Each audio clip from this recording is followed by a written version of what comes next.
কখনোই আমি হতাশ হই না।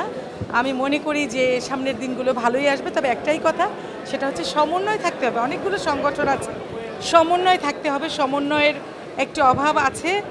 আর শিল্পীরা হারিয়ে যাচ্ছে, পুরনো শিল্পীরা হারিয়ে যাচ্ছে, পুরনো নাট্যকার, পুরনো পরিচালক, এই যে গুণীদের কদর করতে হবে, তাদেরকে সম্মান দিতে হবে। তাদের কাছে শেখার আছে অনেক কিছু। এইবার অনেককেই, যেমন আমি সত্যিকার অর্থে চিনি না যারা অনেকেই দাঁড়িয়েছেন, যে নবীনরা, তাদের সঙ্গে কাজ করার সৌভাগ্য আমার হয়নি। তো আমি অবশ্যই নবীনদেরকে সবসময়, আমার নবীনদের প্রতি এক ধরনের শুভেচ্ছা এবং ভালোবাসা সবসময় থাকে আমার কাছে। কারণ পরবর্তীতে তো আসলে নবীনরাই আমাদের হাল ধরবে, এই পথ ধরবে। তো ওরা অনেক আগেই চলে এসেছে, সেটা অনেক গুরুত্বপূর্ণ এবং শুভ দিক আমি মনে করব। শিল্পী সবাই সবার প্রতিপক্ষ, এটা নির্বাচন নয়, এটা একটা পারিবারিক মিলন। সেই মিলনের উৎসব চলছে। যে যেখান থেকে নির্বাচিত হবে, আমাদের আকাঙ্ক্ষা একটি পরিবারকে যুক্ত করবে। এখানে 21 জন লড়াই করছে, 21 জনই পরিবারের লোক। তারা 21টি পদের জন্য লড়াই করছে। এই 21টি পদের 40 জন প্রার্থী, প্রত্যেকে এই পরিবারের সদস্য। এরা এই পরিবারকে ঐক্যবদ্ধ রাখবে, এটা আমাদের প্রত্যাশা। নির্বাচন মানেই হচ্ছে একটি উৎসব। সেই উৎসবের দৃষ্টিভঙ্গিতে আমার এখানে এসে ভালো লাগছে। তারা যেন আরও বেশি বেশি কাজ বের করে, বিজ্ঞাপন দাতাদের সাথে যোগাযোগ রাখে, টেলিভিশনের যোগাযোগ রাখে। কারণ টেলিভিশনের নাটক হারিয়ে যাচ্ছে সিনেমার মতো, তো হারিয়ে যাইতে দেওয়া যাবে না। সিনেমা ফিরছে, টিভি নাটকে ফিরবে বলে আমি মনে করি। সবসময় যে প্রত্যাশা থাকে আমাদের, যে ভালো কিছু চিন্তা, ভালো কিছু ভাবনা, এবং অভিনয় শিল্পীরা নানান রকমভাবে কষ্ট করে কাজ করে, তাদের পেশাগত স্বীকৃতি থাকে না। এই পেশাগত স্বীকৃতি যাতে হয়, এটার জন্য যাতে নতুন যারা নির্বাচিত হবে, তারা প্রধান লক্ষ্য থাকবে এবং প্রধান প্রত্যাশা থাকবে আমার, যে তারা যেন অভিনয় শিল্পী এই শব্দটি আমরা যদি পেশাগতভাবে স্বীকৃতি অর্জন করতে পারি, তার জন্য যেন কাজ করে। এটা আমার প্রথম প্রত্যাশা। বান্ডেল থাকলে প্রতি সেনমানিতে টাকা বাঁচবে। বিকাশ সেনমানি বান্ডেল কিনে জিতুন প্রতি লেনদেনে।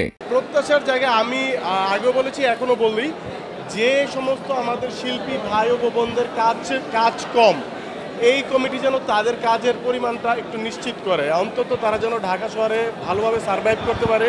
যেহেতু আমাদের একটা ভোটার লিস্ট আছে, এদের প্রত্যেকের মাসে ন্যূনতম এই পরিমাণ কাজ হবে। এইটা ডিরেক্টর গিল্ডের সাথে যদি আলোচনা করে সমন্বয় করা যায়, এটা হবে সবচেয়ে বড় একটা শিল্পীদের জন্য স্বস্তির জায়গা।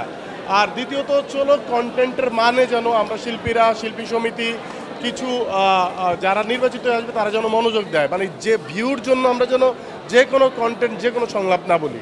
বিশেষ প্রত্যাশা হচ্ছে এটি সমৃদ্ধ হোক এবং ভালো ভালো নাটক উপহার দিক, এবং যাতে ভালো নাটক হয় সেই প্রক্রিয়াটা যাতে অনেক শক্তভাবে ভালোভাবে এগিয়ে যেতে পারে।